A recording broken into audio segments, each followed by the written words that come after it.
Viewers সকলকে আমার চ্যানেলের পক্ষ থেকে শুভ অপরাহ্ন এবং শুভেচ্ছা ও ঈদ মুবারক। আমি এখন দাঁড়িয়ে আছি আমার পার্শ্ববর্তী থানা লালমোহন থানা। এর আগে আমি আর দুইটি পাঠ করেছি, পার্ট 1 পার্ট 2। তৃতীয় পাঠ করার কথা ছিল, সময়ের জন্য করতে পারিনি। এটা তৃতীয় পাঠ এবং শেষ পাঠ। এর আগে আমি যে দুটি পাঠ করেছি সেখানে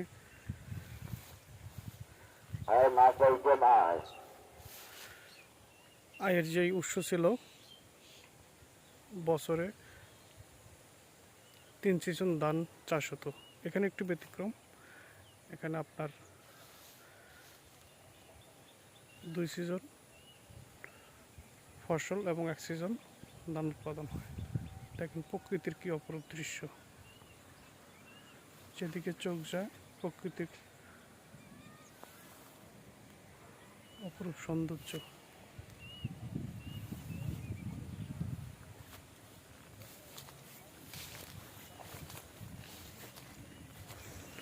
যখন দেখতে পাচ্ছেন মুগের ডাল, এখানে আরও হয় বাদাম, মরিচ,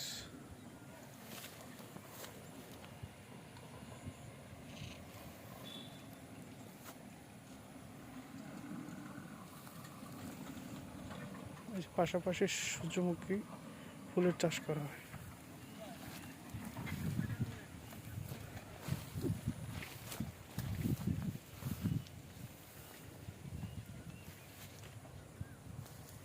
তারপরে মরিচ এবং অন্যান্য ফসল চাষ করা হয়। এগুলো হচ্ছে এখানকার জীবিকার প্রধান উৎস। এই যে দেখেন বাদাম।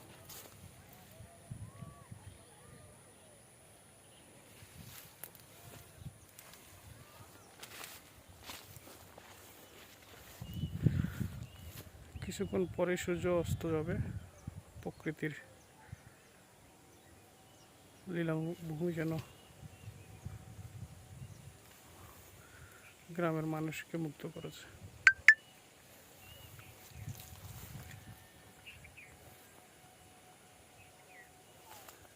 আজকে এ পর্যন্তই। ভালো থাকবেন, আবার দেখা হবে কোনো এক সময়।